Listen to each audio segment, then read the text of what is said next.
Muy buenas tardes a todas las personas que se conectan con nosotros el día de hoy. Les damos la bienvenida a este gran espacio que hemos preparado para todos ustedes. Mi nombre es Camila Vera y los voy a estar acompañando durante toda la transmisión. Hoy hablaremos de un tema muy importante y es qué son las enfermedades transmitidas por vectores y cuáles son las más comunes, cómo prevenirlas. Y también hablaremos sobre la fiebre amarilla. Para esto me acompaña el doctor Leonardo León, médico epidemiólogo. Bienvenido, doctor Leonardo.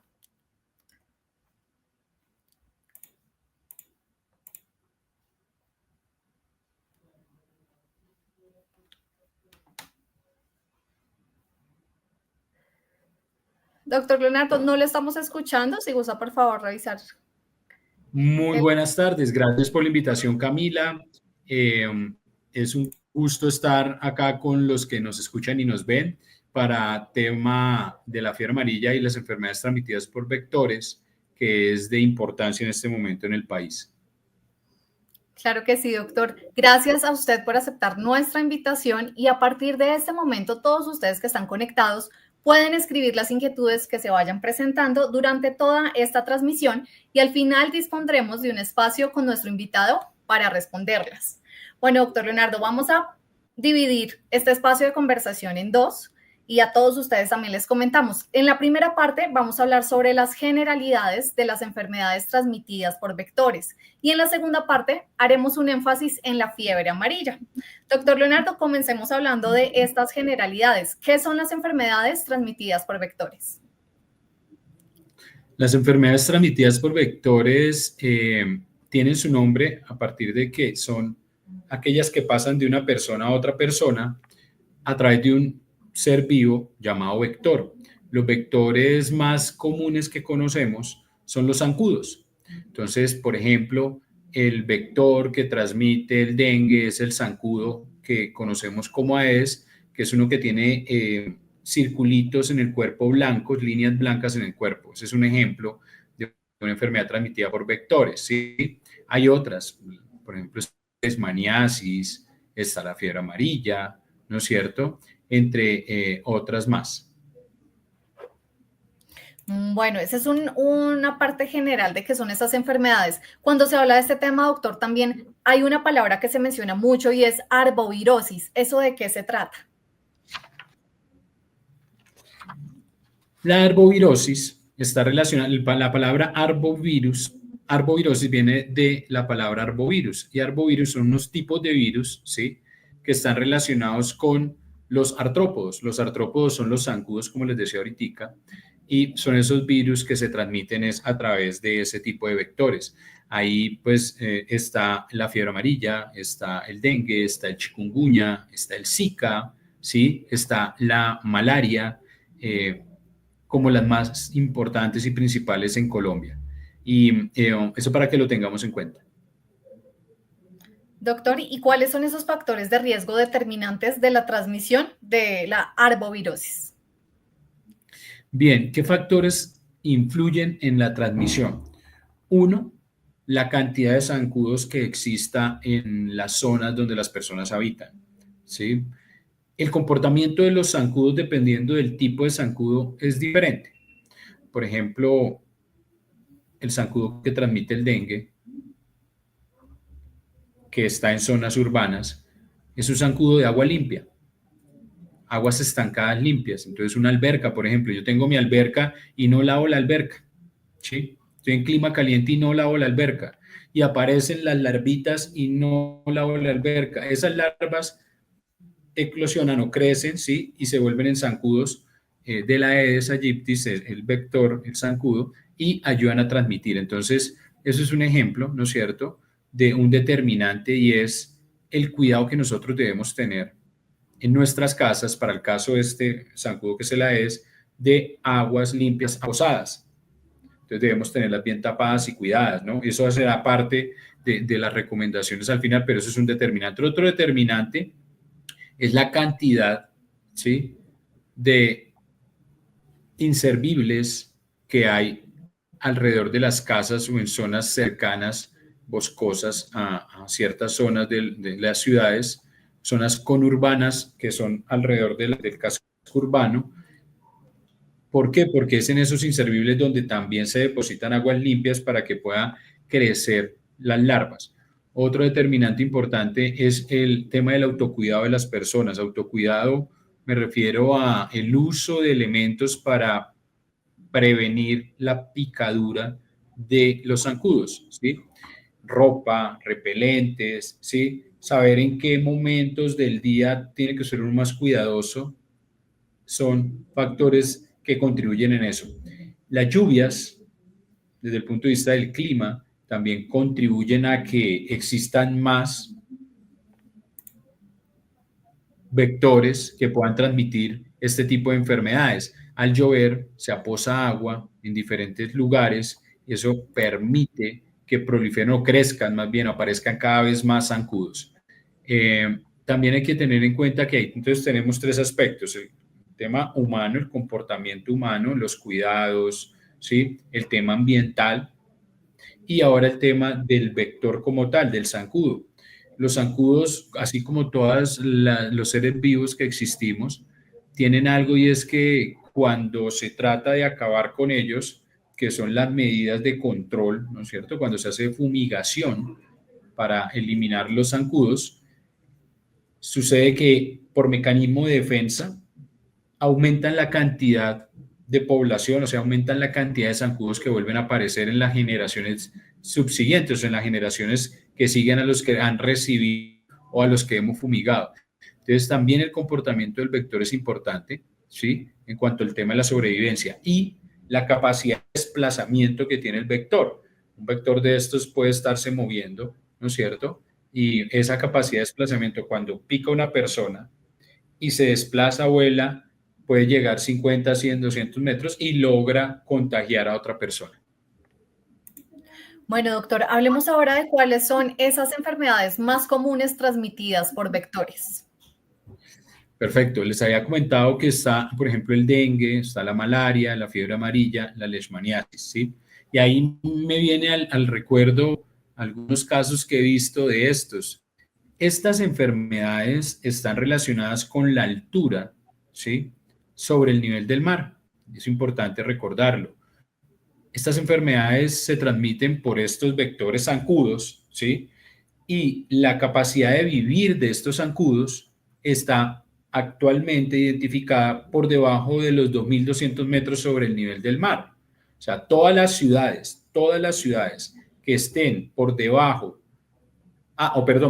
que estén hasta 2.200 metros sobre el nivel del mar, tienen riesgo de poder presentar, por ejemplo, dengue.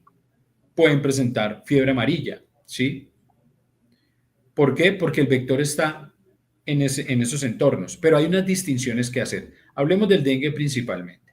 El dengue es una enfermedad que se genera a partir de un virus. Hay 4 tipos de virus, es como 4 primos, ¿no es cierto?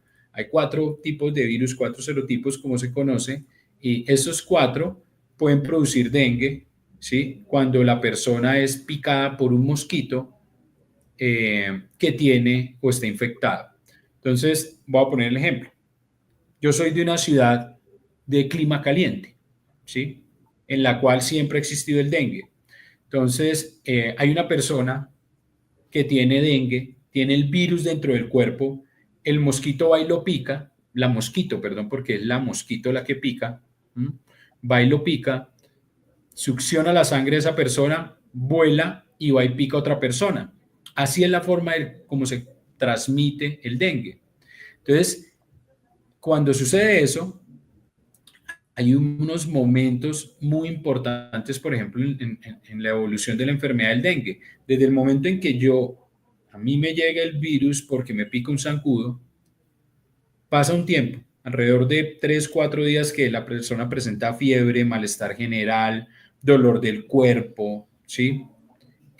A veces le pueden doler las sensaciones, los músculos duelen, ¿sí? La persona se siente cansada, como me decía una señora en la costa atlántica alguna vez, es que me duele hasta la chocosuela, ¿sí? Yo decía, ¿qué es la chocosuela? No, las rodillas, ¿sí?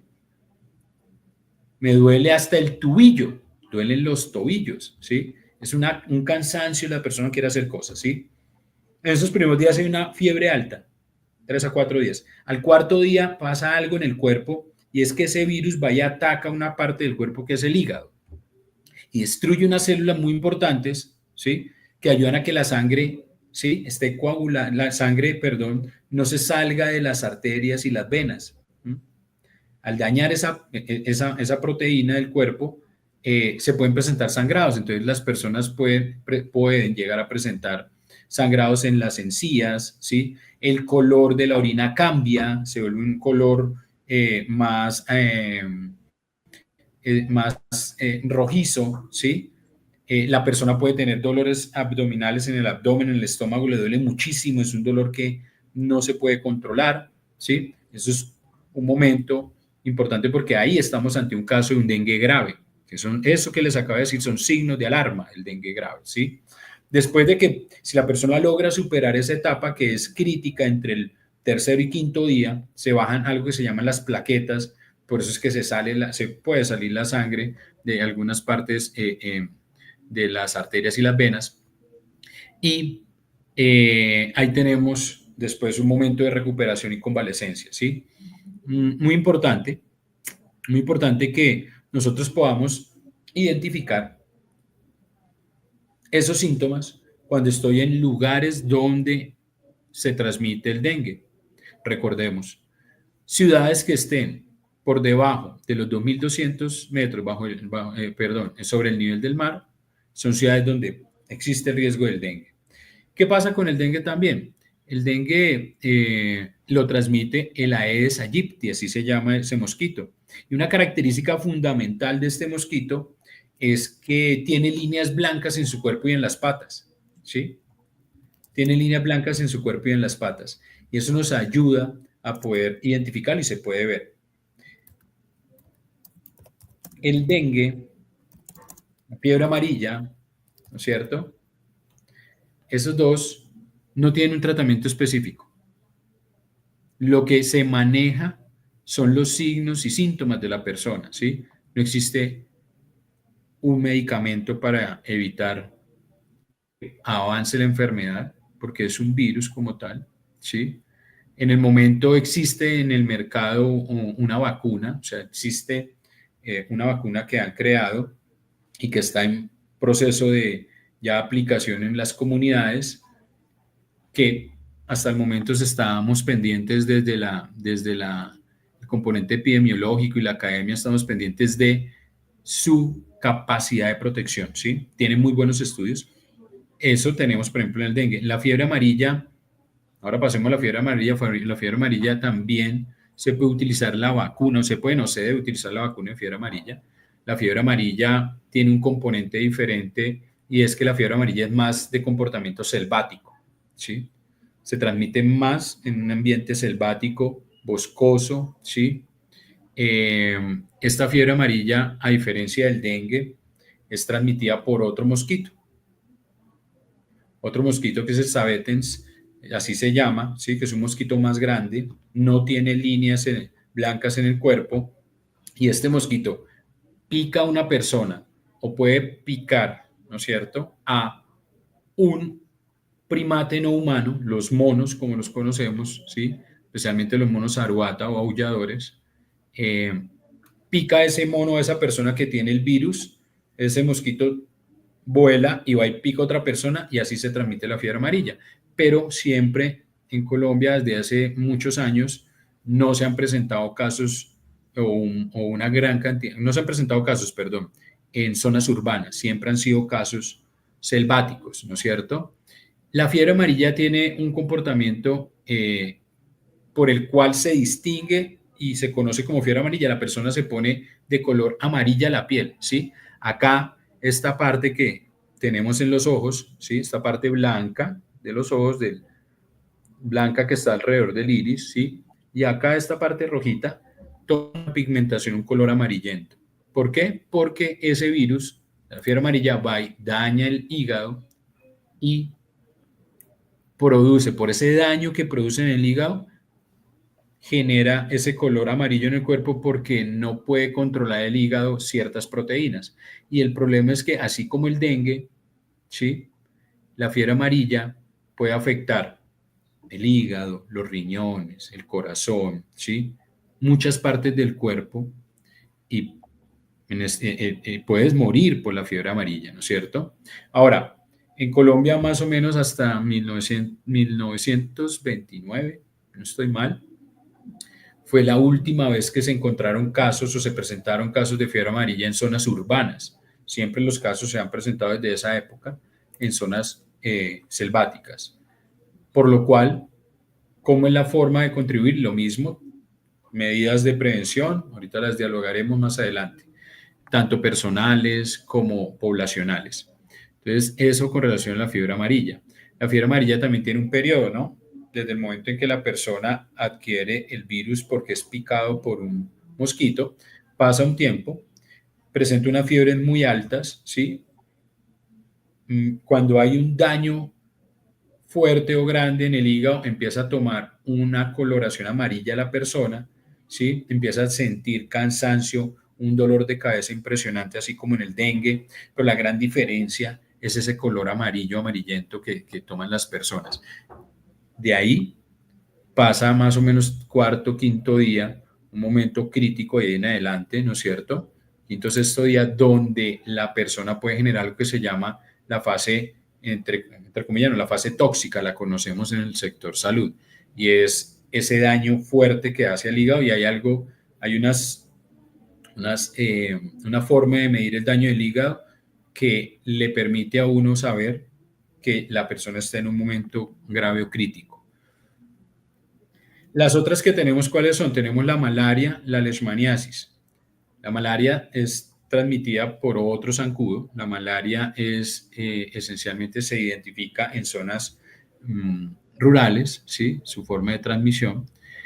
A diferencia de la malaria, el mosquito, la larva de la malaria, ¿sí? De la cual nace el mosquito, ¿no es cierto? Es una larva que subsiste o vive en aguas sucias.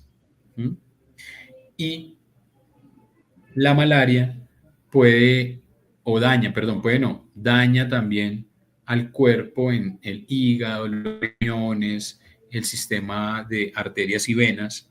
Y eso, hay que tenerlo en cuenta mucho. ¿Por qué? Porque así como en el dengue, les decía, existen 4 tipos de virus, de subvirus, ¿sí? Son como primos. La fiebre amarilla es uno solo. La malaria tiene también varios tipos, ¿sí? Está el ovale, ¿sí? Que es uno de ellos, y dependiendo del tipo de virus de la malaria, asimismo va a generar un comportamiento de la enfermedad diferente, ¿sí? Ese comportamiento de enfermedad diferente, por ejemplo, en algunos casos puede presentar fiebres cada 3 días, fiebres y escalofríos cada 3 días, hay un tipo de malaria que presenta eso, ¿sí? Y puede desaparecer, se mantiene quieto y vuelve y aparece con el tiempo, ¿sí? Hay otro tipo de malaria que la fiebre, el malestar general es todo el tiempo, todo el tiempo, todo el tiempo, todos los días, ¿sí? Acá, importante, las medidas de prevención. La leishmaniasis se transmite por algo que conocemos nosotros como el jejen, ¿sí? El jejen, que creo que a muchos de nosotros nos ha picado el jejen y ahora no es que nos vamos a preocupar, me picó un jejen cuando fui a tierra caliente y me voy a poner muy nervioso o nerviosa, no, ¿sí?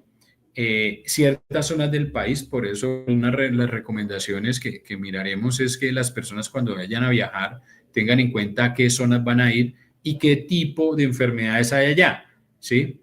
Para poder generar sus acciones de autocuidado con relación a eso. Entonces, volviendo a la leishmaniasis se transmite por un tipo de jejen, hay muchos tipos de jejenes, ¿sí? Y ese es un parásito que se inocula en el cuerpo de la persona. Y ese parásito puede presentar malaria cutánea, o sea, en la piel, sobre la piel, ¿sí? O puede presentar algo que se llama malaria visceral o combinada. La visceral es cuando ese parásito entra al cuerpo y en lo que es los intestinos hace daño, ¿sí? Eso tenemos en cuanto a la malaria de manera general. Perdón, en cuanto a la leishmaniasis. Ahora tenemos las otras que son el chikungunya y el zika. Son como primos del dengue. El chikungunya, ¿sí? Es otro virus, es transmitido también por ese zancudo de Aedes, ¿sí? el que les decía que tiene lineecitas blancas, que transmite el dengue. Pero el chikungunya, en 2014, cuando estuvimos en el brote que hubo la epidemia de chikungunya, yo recuerdo que estaba en un municipio de la costa y eran los primeros casos que veíamos de chikungunya en el país, ¿sí? Y fue muy particular porque las personas, yo acuerdo de una señora de allá, que me decía, mira, es que, no sé, me siento mal, me siento con cansancio, tengo como que no quiero ir a trabajar, me decía, ¿sí? No sabíamos en ese momento, ¿sí? En el 2014 no sabíamos de ese virus y empezamos a investigarlo, empezamos a buscar qué era lo que pasaba. Y se logró identificar que ya a Colombia acaba de llegar ese virus. El chikungunya tiene algo particular y es que el dolor en las articulaciones es bilateral. Bilateral me refiero a que es, si me duele la rodilla izquierda, también me duele la rodilla derecha, ¿sí? Es en ambos lados del cuerpo. Es como si yo dividiera mi cuerpo acá por la mitad, ¿sí? Entonces, cuando decimos que hay un dolor en las articulaciones bilateral, ¿sí? Que es equiparable, quiere decir que le duelen o los dos tobillos, o le duelen las dos rodillas, o los dos codos, ¿sí? Eso tiene algo, eso es muy característico del chikungunya. Lo otro es que genera mucha rasquiña, ¿no? Genera mucha rasquiña y genera dolor muscular. Se parece mucho al dengue, ¿sí? En cuanto a esos síntomas iniciales. Lo que lo ayuda a identificar esa diferencia es ese tema del dolor articular y muscular que se presenta y obviamente los exámenes que uno tiene que tomarse de sangre para poder saber si es dengue o es chikungunya. El otro del que tenemos que hablar, el otro virus es el Zika, ¿sí? El Zika resulta ser que es un virus también transmitido por el vector Aedes, que les decía, el zancudo Aedes aegypti, y ese Zika tiene una característica que se identificó en el 2014, también cuando estábamos por allá en un lugar de la costa, un municipio de la costa, viendo los primeros casos de Zika que aparecieron en el país. Era para nosotros novedoso poder tratar de entender qué era. Veníamos el año anterior, en el 2014, de una epidemia de chikungunya y en 2015 aparece una situación nueva. Las personas estaban muy sensibilizadas con relación al chikungunya, que se perdió en algún momento como ese interés porque todos pensaban que era dengue o era chikungunya, pero los síntomas eran diferentes, generaba una conjuntivitis. Conjuntivitis es que a uno se le ponen rojos, esta parte blanca de los ojos se le ponen rojo, rojo, rojo, rojo, rojo, ¿sí? Y esta parte de acá, permítanme, acá esta parte blanquita que de aquí donde estoy mostrando también se pone muy rojo y todo lo blanco se pone rojo, ¿sí? Le genera a la persona mucha rasquiña, la persona le da mucha rasquiña, ¿sí? Le da fiebre, le puede dar dolor de cabeza, ¿sí? Le da malestar general, se siente caída la persona, cansada, le pueden algunas veces doler las articulaciones. Nosotros identificamos en ese momento que hay unas diferencias con el dengue y el chikungunya, y fue interesante porque esa investigación nos llevó a identificar este nuevo virus que había llegado a Colombia en el 2015, que fue el Zika. Algo que muy importante que identificaron en Brasil en ese momento, lo recuerdo muy bien. Estábamos en ese lugar de ese municipio en la costa de nuestro hermoso país Colombia, y fue cuando apareció el primer reporte de que el Zika en las mujeres en embarazo generaba microcefalia en los bebés. Microcefalia es que los cerebros de los niños no se desarrollaban lo suficiente y quedaban con cerebros pequeños. Eso lo identificó Brasil en ese momento. Nosotros estábamos en ese momento en ese proceso y fue muy importante porque se ayudó a proteger a muchas mamás, a muchas mujeres en condición de embarazo, gracias a esa identificación que se hizo a tiempo, ¿sí? Lastimosamente hubo bastantes casos o varios casos que esos recién nacidos presentaron microcefalia, o sea, cerebros pequeños. Entonces el Zika también es otra de las enfermedades transmitidas por vectores que tenemos que tener atención. En este momento en Colombia, el sistema de vigilancia de la epidemiología del Colombia, el sistema de vigilancia en salud pública se llama, que lo maneja el Instituto Nacional de Salud, vigila este tipo de enfermedades de manera acuciosa. Eso es lo que puedo contarles. Puedo contarles más historias, pero pues no me quiero alargar, Camila. Claro que sí, doctor. Bueno, ahorita hablábamos de diferentes tipos de enfermedades transmitidas por estos zancudos, esos vectores. Doctor, usted mencionaba algunos signos y síntomas. ¿Qué deben hacer ya para finalizar este primer bloque de generalidades de enfermedades transmitidas por vectores? ¿Qué debe hacer una persona si tiene esos signos y síntomas? Y finalmente, a manera general, ¿cómo se pueden prevenir estas enfermedades? Bien, mira, hay una cuestión ahí y es que las recomendaciones que voy a dar aplican, ¿sí? Entonces, para todas, ¿sí? Uno, si vamos a ir a ciudades, ahorita que viene, imagínense, viene vacaciones de mitad de año, entonces todos vamos a querer salir a lugares cálidos, ¿sí? A recibir el sol, la brisa, el mar, todos vamos a estar súper contentos, ¿sí? Los que están en climas fríos y a ir a piscina, ¿no es cierto? Al mar otros, ¿sí? Recomendación cuando vayamos a lugares o municipios que sean calientes. Uno, hay que ponerse el repelente 3 veces al día. En la mañana te bañas, te pones el repelente, ¿no es cierto? Cuello, ojo, mucho cuidado con los ojos, ¿sí? Repelente por todo el cuerpo. Y recomiendo siempre que cuando se ponga la ropa, después de aplicarse el repelente en el cuerpo, se lo ponga sobre la ropa también. Los vectores, por ejemplo, el Aedes, el que les decía, el del dengue, pica durante todo el día, ¿sí? Pero hay otros que pican al atardecer, que es cuando salen a buscar, entre comillas, decimos como comida, ¿sí? Entonces, por eso hay que colocarse el repelente en la mañana, al mediodía y más o menos entre 4:30, 5 de la tarde, 4 o 5 de la tarde, ¿sí? Que es cuando salen otra vez los vectores a picar. Segundo, todo lo que es el manejo de aguas depositadas que sean limpias en nuestras ciudades, ¿sí? Todo lo que sea depósitos de agua limpias, hay que tenerlas bien tapadas, verificar que no hayan larvas, ¿sí? Y todo lo que sean inservibles, escurrir esos inservibles y no dejar aguas depositadas de ningún tipo, ¿listo? Eso es una forma de hacer prevención, ¿de acuerdo? ¿Qué más podemos hacer? La ropa recomendada es ropa de color claro, no esta oscura.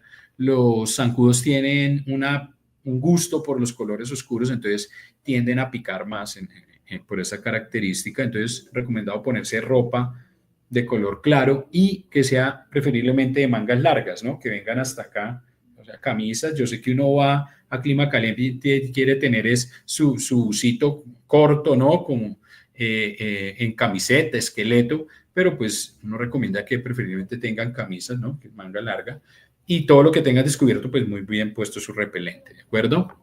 Esas son medidas de prevención muy importantes, ¿sí?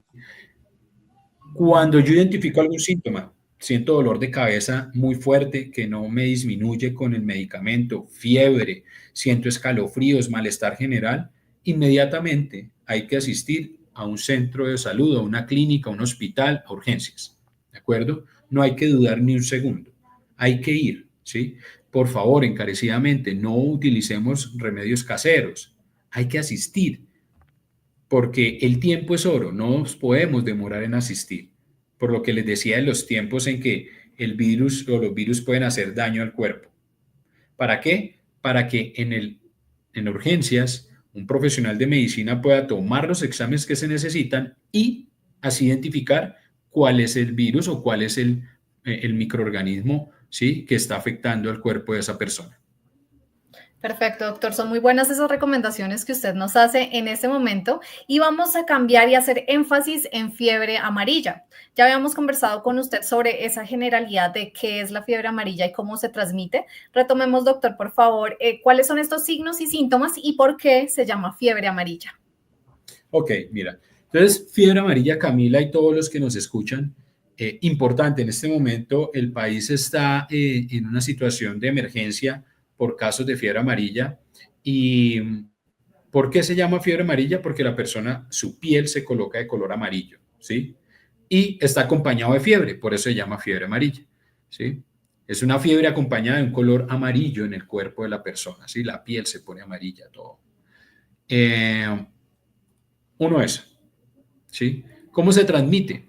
La fiebre amarilla se transmite porque un zancudo pica a un ser vivo, sea un humano o un simio, un mico, ¿sí?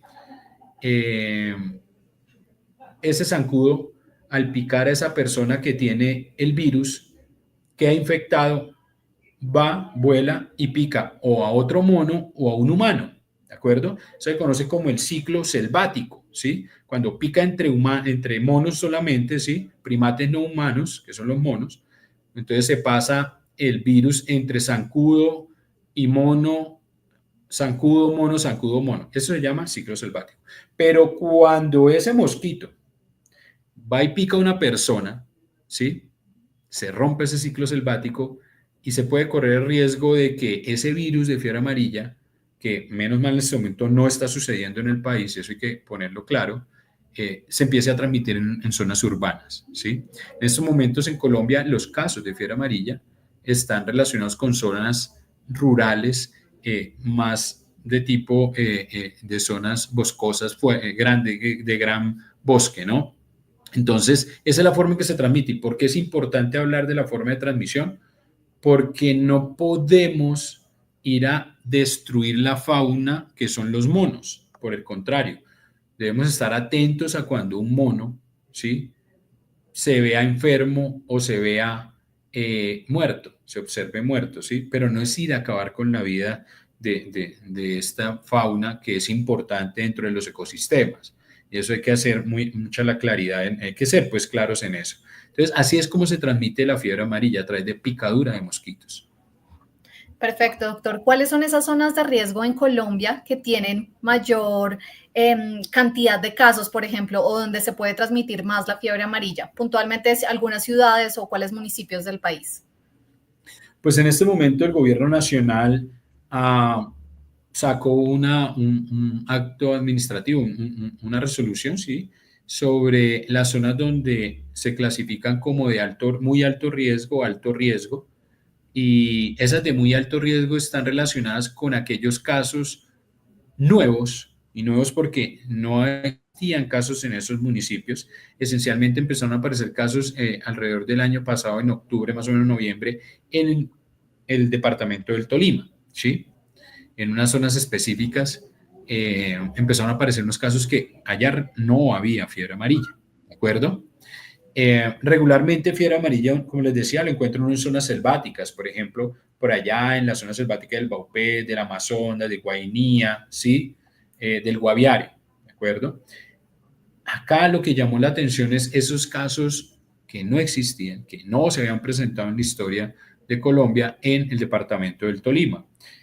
Algunos municipios como esos fueron Prado, ¿sí?, Cunday, hubo unos primeros casos. Ya después empezaron a aparecer casos en otras partes del departamento del Tolima. El Ministerio de Salud y Protección Social publica de manera periódica en donde hay casos. Y en este momento el Tolima, la mayoría de los casos está bajo alerta y hay que estar atentos a las medidas de protección que les decía y de cuidados que les decía. También empezaron algunos casos en algunos municipios, a aparecer algunos casos de humanos, de fiebre amarilla en humanos, y también de primates, ¿no es cierto?, en algunos municipios del Huila, ¿sí? Entonces, Huila, algunos municipios también están en este momento en condición de alerta de alto riesgo. Esos son esencialmente, pero, reitero, como ahora vamos a irnos a las vacaciones de mitad de año, entonces viene San Pedro, San Juan, a nosotros nos encantan esas fiestas en Colombia, porque somos fiesteros, que la fiesta no se nos dañe, que la fiesta no nos juegue una mala pasada, y la forma de hacerlo es con las medidas de prevención que les decía, ¿sí? Esas son las zonas. Ahora, esa movilidad de las personas, ¿no es cierto?, entre departamentos que hay entre el Tolima y Cundinamarca y el Huila, tenemos que estar atentos a estos lugares, ¿no? Recordar que, por ejemplo, acá cercano tenemos, acá cercano a Bogotá está los municipios de Melgar, Girardot, Fusagasugá. Por ejemplo, en Fusagasugá uno puede encontrar dengue, ¿sí? Casos de dengue en Fusagasugá, y uno pensaría que porque en la noche es frito, no pasa nada, no. Allá hay casos de dengue, por ejemplo, ya identificados. Girardot, hay muchos casos de Flandes, el Espinal, ¿sí? Toda esa zona que queda cerca de los municipios de Cundá y Carmen de Apicalá, todas esas zonas hay mucho vector, entonces tenemos que estar muy atentos en estas zonas que se comparten entre los dos departamentos. Esas son como las esenciales. Reitero lo que decía en la conversación anterior y es, no solamente ahí porque no quiero que quede en la mente de los colombianos que es esos lugares los únicos en donde puede aparecer, no. Cualquier municipio que esté por debajo de los 2.200 metros sobre el nivel del mar es susceptible de que puedan haber casos de dengue, ¿sí? Pueden existir casos de dengue si no nos cuidamos entre todos, porque esto es una responsabilidad tanto de los ciudadanos como del Estado, pueden, y ojalá no suceda, aparecer casos de fiebre amarilla, ¿no es cierto? Que al momento, reitero, no hay, en zonas urbanas no hay, y la forma de evitarlo es con la vacunación, que ahorita hablaremos de eso. Claro que sí, doctor. Bueno, son muy buenas las recomendaciones que usted nos da para prevención. Hay algo muy importante y es que a veces en las carreteras se presentan muertes, por ejemplo, de monos o de otros animales similares. ¿Qué pasa si una persona ve un mico, por ejemplo, muerto en la calle u otro animal que esté infectado? ¿Le puede transmitir la enfermedad de fiebre amarilla? ¿Cómo funciona esto? ¿La gente se debería cuidar de tocar, por ejemplo, ciertos animales? Mira, es algo muy importante y no solamente por la fiebre amarilla, sino que uno debe ser respetuoso de la fauna, ¿sí? Si la persona no es una persona entrenada en el manejo de animales silvestres, porque esto es un animal silvestre, ¿sí? Preferiblemente que no lo manipule, ¿sí? A uno por curiosidad le encanta ver al simio y darle la comida y querer que se le monte acá, ¿no es cierto? Y querer compartir porque es algo exótico y llamativo. Pero yo siempre recomiendo, si tú no eres una persona que tiene el entrenamiento para manejar a animales silvestres, mejor evita la manipulación de estos animales, ¿sí? O hay alguien que te pueda guiar para eso. Entonces, acá la recomendación es que si veo animales muertos, debo reportar. Inmediatamente tomo mi teléfono, ¿sí? Cojo el teléfono y marco, ¿no es cierto? Para avisar a quién, a las secretarías de salud del lugar donde esté. En este momento en el país, por ejemplo, muchas secretarías de salud de los departamentos están sacando por los medios de comunicación, ¿no es cierto? Y por redes sociales, a qué números puede uno llamar cuando encuentre, así como tú dices, animales, primates no humanos, monos muertos en carreteras. No lo manipulemos, ¿sí? No lo manipulemos. No solamente pensando en el tema de fiebre amarilla, sino otro tipo de enfermedades que también pueden transmitir los animales. Perfecto, doctor. Actualmente, ¿cuántos municipios están en muy alto riesgo de fiebre amarilla en nuestro país? Muy buena pregunta, la verdad no recuerdo en este momento la cantidad de municipios que están en muy alto riesgo. Esa es una resolución que sacó el Ministerio de Salud y Protección Social. Lo que sí te puedo decir es que aquellos municipios de muy alto riesgo son en los que existe la probabilidad, ¿sí? De que la expansión de los casos aumente, de que se presenten más casos. Entonces, ¿cuáles en este momento? Ciertos municipios del departamento del Tolima están en muy alto riesgo, algunos de la costa atlántica también están en muy alto riesgo. Acá lo importante, y quiero reiterarlo, y es que no nos quedemos con esa idea de que estos es en donde se puede transmitir la enfermedad, porque no quiero entrar a señalar o macartizar, ¿de acuerdo? Reitero la recomendación, cualquier municipio que esté por debajo de los 2.200 metros sobre el nivel del mar, debemos ser cuidadosos en nuestro autocuidado, ¿sí? Perfecto, doctor. Bueno, ahora sí hablemos de vacunación contra la fiebre amarilla. Hablemos sobre esa vacuna. ¿Es efectiva? ¿Quiénes deben vacunarse y cada cuánto se deben vacunar? Y hablemos también, toquemos este tema de efectos secundarios. Bien, La vacuna de fiebre amarilla, como les decía hace un rato, menos mal existe un solo tipo de virus de fiebre amarilla, por eso la vacuna es única, ¿sí? Recordemos lo que nos pasó en COVID. Si recordamos COVID, que lo vivimos todos, vivimos una situación en la cual uno escuchaba por las noticias, hay una nueva variante. Entonces, la variante Delta, la variante Omicron, la variante, ¿sí? Y eso, ¿qué fue lo que generó? Generó que las vacunas que originalmente se diseñaron tenían que irse adaptando a las nuevas variantes, ¿sí? En cierta cantidad de tiempo. Acá, la vacuna de fiebre amarilla no le sucede eso, porque el virus es estable, el virus no ha cambiado. Eso es algo muy importante de aclarar. Entonces, esa vacuna de fiebre amarilla, lo que está recomendado por la Organización Mundial de la Salud es que uno debe ponérsela una vez en la vida. Es lo que ha recomendado la Organización Mundial de la Salud y Panamericana de la Salud. ¿Desde cuándo? Lo recomendado es en casos, en situaciones en las cuales no hay epidemias o brotes. Si no hay epidemias o brotes, y hago esa claridad porque ahora vamos a mirar el caso en particular de Colombia y de otros países de América Latina, como Brasil, por ejemplo, que también tiene casos de fiebre amarilla. Lo recomendado es desde un año de edad, apenas cumple el año de edad, hasta los 59 años de edad. ¿Por qué? Porque los estudios del Centro de Control de Enfermedades de Estados Unidos los análisis de expertos han recomendado que es la mejor etapa de la vida para hacer la vacuna. Ahora, si bien esa es la recomendación, esa recomendación tiene ajustes o se le pueden ajustes o cambios si estamos ante un evento, un brote, una epidemia. Si estamos ante el evento de un brote, una epidemia, estos grupos de edad se pueden extender con ciertas situaciones a tener en cuenta. En este momento, la vacunación de fiebre amarilla está recomendada desde el Ministerio de Salud y Protección Social desde los 9 meses de edad en adelante, ¿sí? En adelante. Si recuerdan, hace un momento les dije que iba hasta los 59 años. ¿Por qué? Algunos estudios han identificado y las recomendaciones internacionales han identificado que la persona después de los 59 años, ¿sí? Su capacidad de respuesta del sistema inmunológico para generar esos anticuerpos y generar las defensas, a medida que uno envejece, pues va deteriorándose varias partes del cuerpo. Eso es natural, ¿sí?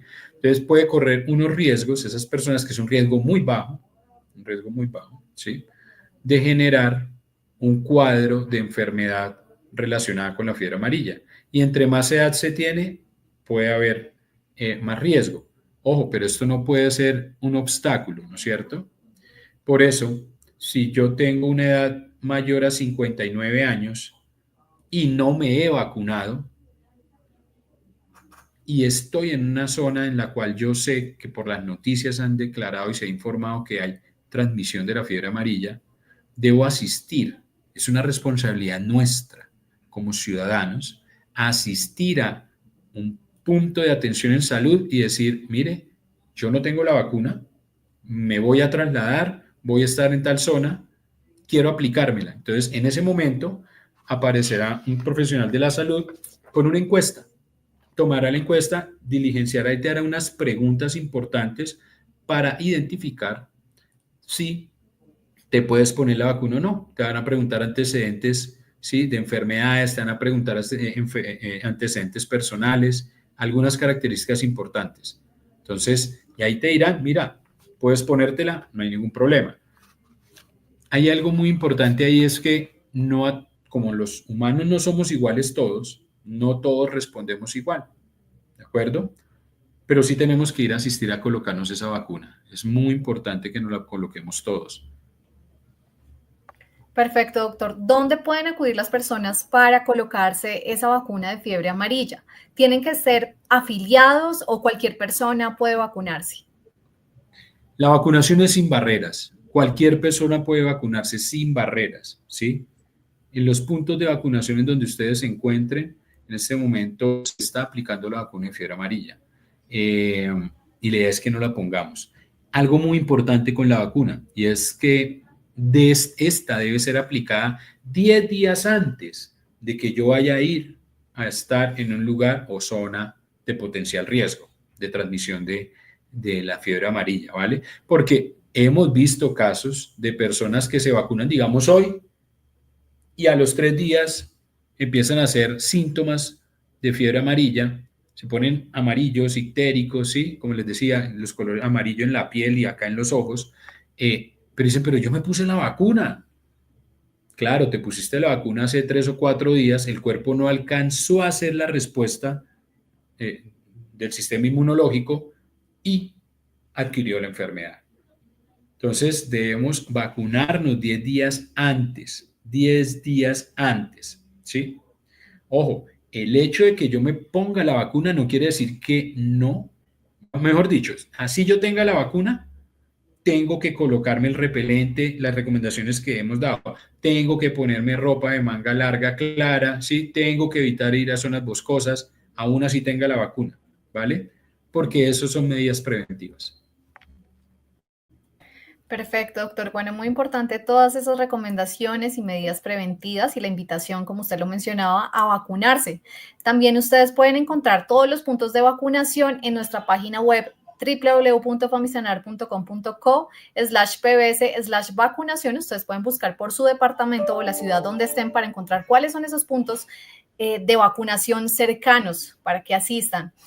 Bueno, doctor, con esto concluimos nuestra segunda parte del live y vamos a pasar a nuestro espacio de preguntas y respuestas por parte de toda la audiencia que nos está viendo en este momento a través de nuestras diferentes redes sociales. La primera pregunta que nos envían es, ¿qué vacunas hay en Colombia para la prevención de enfermedades transmitidas por vectores? En este momento en Colombia está la vacuna de fiebre amarilla, ¿sí? Reitero, tenemos que ponérnosla todos por nuestra salud y más aún, importante aún, por la salud de los demás, ¿sí? O sea, tenemos que pensar de manera solidaria, tenemos que ser solidarios. Si yo me pongo la vacuna, evito, ¿no es cierto?, que un mosquito llegue, que el virus se desarrolle en mi cuerpo y ese mosquito vaya y se lo transmite a otra persona. Entonces, no solo pensemos en nosotros, tengo que pensar en los demás también, ¿de acuerdo? Tenemos que ser solidarios. Entonces, vacuna de fiebre amarilla hay, ¿sí? Es gratis, ¿sí? Está dentro del programa de vacunación del país. Lo que les decía de lo que uno identifica desde la academia y desde el componente epidemiológico, también existe una vacuna para el dengue, que la comercializan, hay que comprarla y todos aquellos que se la puedan aplicar, por favor aplíquense, ¿de acuerdo?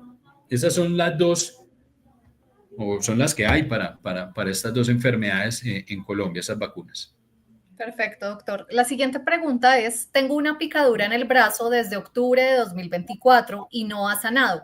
Estaba trabajando en una laguna. ¿Qué debo hacer? Bueno, importante siempre, y es asistir a su servicio de salud.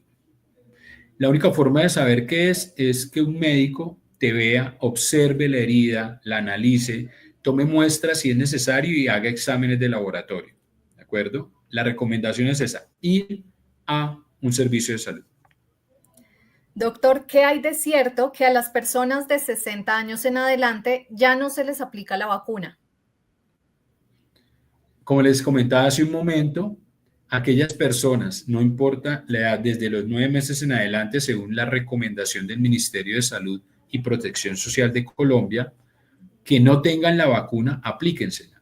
Si es mayor de 60 años o más y no tiene la vacuna, aplíquesela. Va a estar en zonas cálidas del país, aplícate la vacuna. Como les decía hace un momento, siempre debe ir a su sistema, a su servicio de salud y decir, mira, no tengo la vacuna, me la quiero aplicar. Si es mayor de 60 años, allá, en el punto de vacunación o en donde vaya a vacunarse, van a hacerle una encuesta. Van a hacerle unas preguntas en las cuales van a identificar si tiene un riesgo por el cual no se puede vacunar. Si no tiene el riesgo, la recomendación por la salud propia de los demás, vacúnate. Doctor, ¿pueden las personas que se recuperan de la fiebre amarilla volver a infectarse? Quedan con inmunidad. ¿Se pueden volver a infectar? Es una cuestión. ¿Se puede volver a infectar una persona? Sí, sí se puede infectar, pero que desarrolle la enfermedad. para que lo lleve a una hospitalización o la muerte, es muy, muy baja la probabilidad. Lo mismo pasa con la vacuna. Yo tengo la vacuna lo que hace en mi cuerpo es sistema inmunológico genere defensas y que si llega ese virus a mi cuerpo, esas defensas se despierten, ataquen el virus. Uno se puede llegar en muy baja proporción, muy baja, pero no va a desarrollar una enfermedad que lo lleve a un hospitalizarse o morir.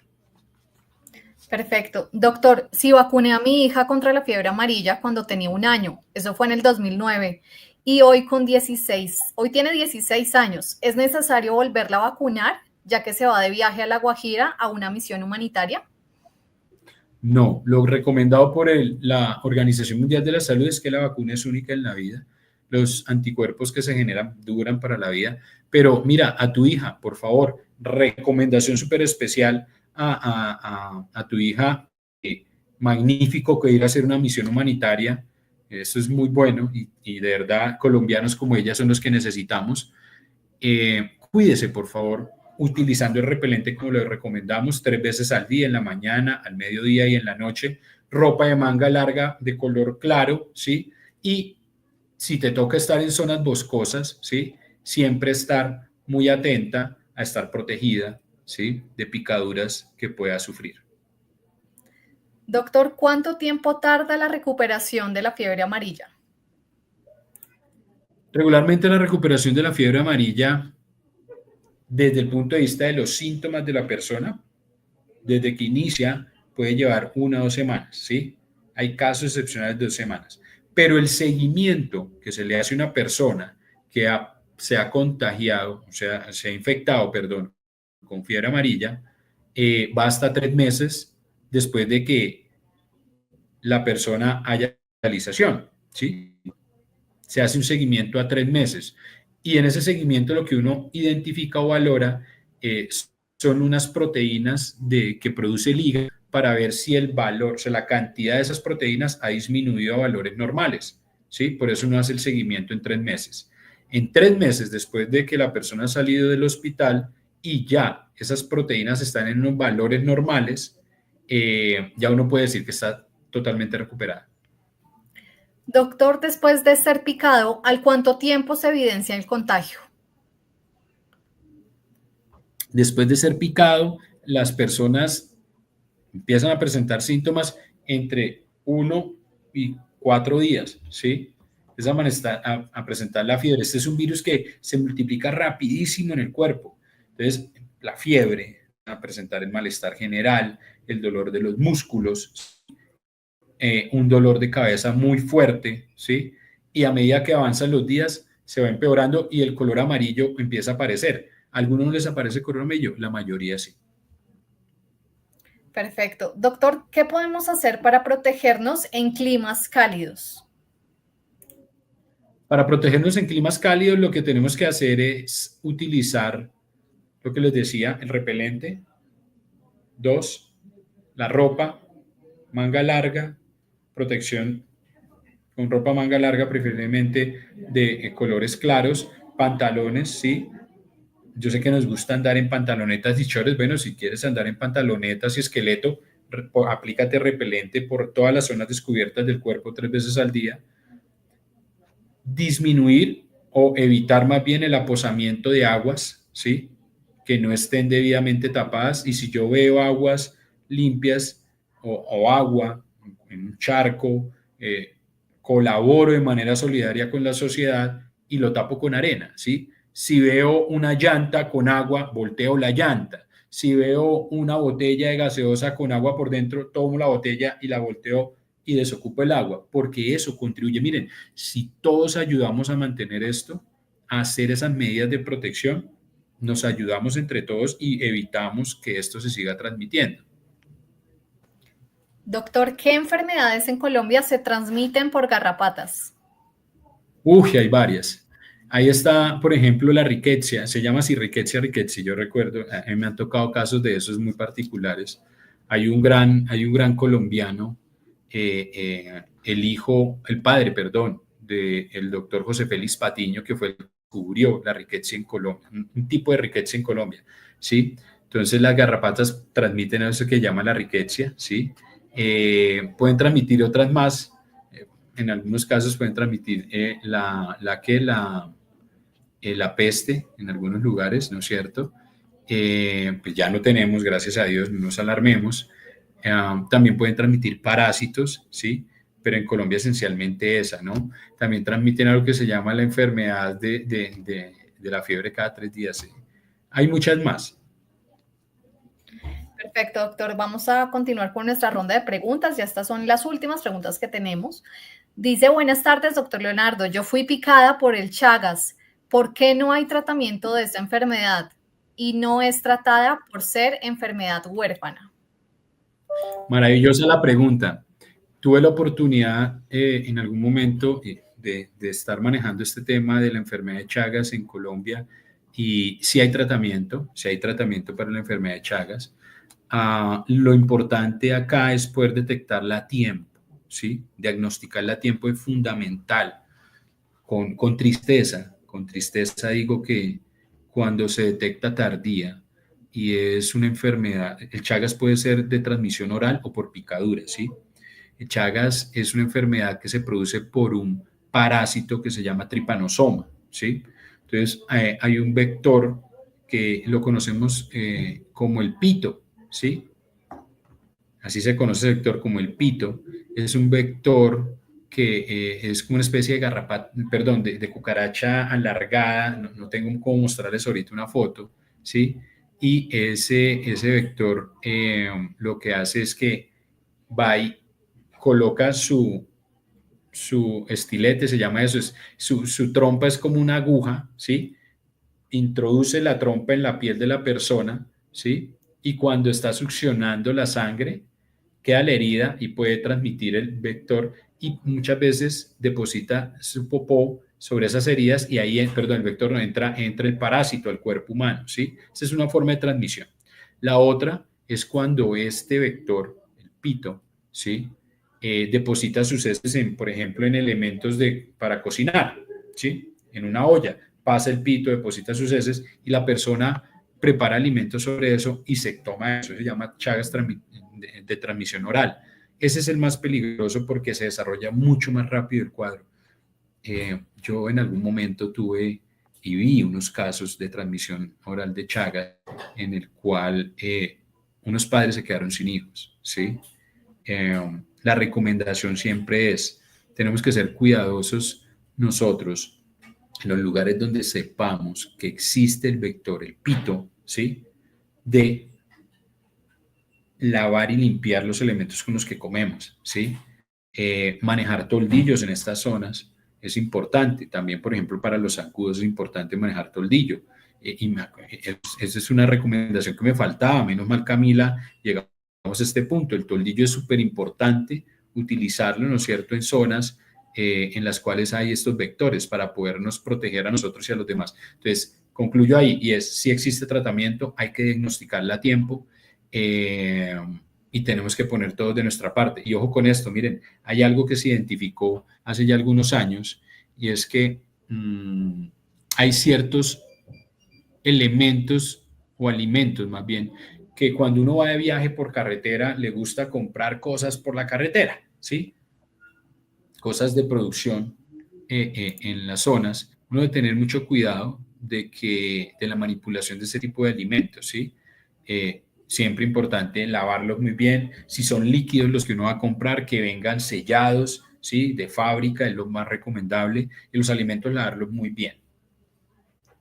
Perfecto, doctor. Si una mujer en estado de embarazo le da fiebre amarilla, ¿tiene repercusiones en el feto?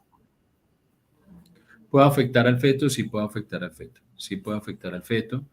Importante que las mujeres en condición de embarazo, ¿no es cierto?, tengan los cuidados igual que los demás.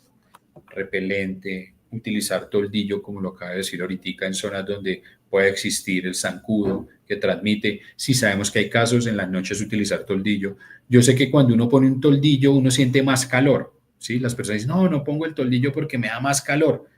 Importante más cuidarte, ¿listo? Hay que cuidarse. Y el tema de la ropa de larga. Perfecto, doctor. Bueno, con esto concluimos nuestro espacio de preguntas y respuestas. Doctor, ¿qué mensaje para finalizar le daría a todas las personas que se encuentran con nosotros conectadas? A todos los que se encuentran conectados, primero, muchas gracias por escucharnos, por escucharme. Algo que yo siempre digo y en pandemia lo decía es, la salud es de todos, ¿sí? Si yo me cuido, yo te cuido, ¿de acuerdo? La salud es de todos, si yo me cuido, yo te cuido. Entonces, al yo cuidarme con las medidas de prevención, no solamente puedo salvar mi vida, sino que también salvo la vida de los demás. Claro que sí, doctor. Qué gran mensaje en este momento del día. Y bueno, gracias por su participación, doctor. Asimismo, le damos las gracias a todos ustedes que estuvieron acompañándonos durante toda la transmisión y los invitamos a conectarse con nosotros a través de nuestras redes sociales para conocer este y otros temas enfocados en la promoción de la salud y la prevención de las enfermedades. En EPS Famisanar los acompañamos en cada momento de la vida. Nos vemos en nuestro próximo live. Hasta luego.